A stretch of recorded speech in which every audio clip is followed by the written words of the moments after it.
Hi, I'm Lemons, how's it going? And welcome to my review of ABZÜ for PS4, Xbox One and Nintendo Switch. I'll be playing the PS4 version of the game.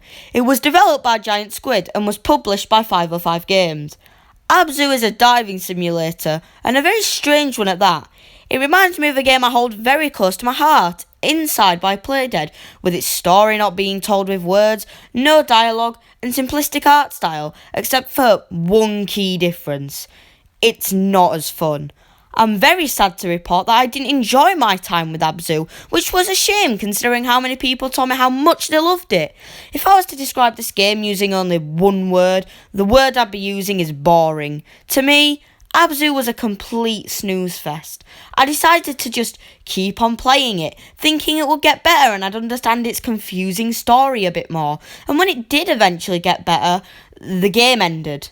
The controls here, which are pretty important for a diving sim, is actually really good and responsive, so I guess the devs got that right. I did actually like the low poly art style for this game. You know, they could have made it ultra realistic, but Giant Squid didn't, so I praise them for that. Now, this game gets really boring when trying to search for these drones that'll get you out of certain areas.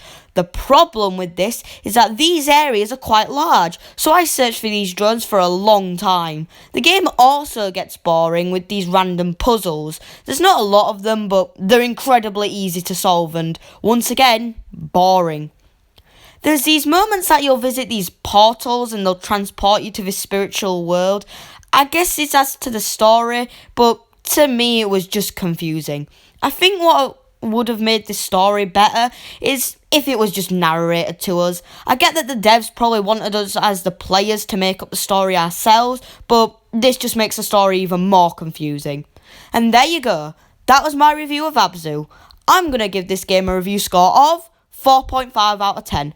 I see a good diving simulator here, with good and responsive controls, but then this weird story, boring drone searches, and boring puzzles get added into the mix, and totally ruin the game for me. You have just been watching me, Lemons, review ABZÜ. Goodbye, and have a wonderful day.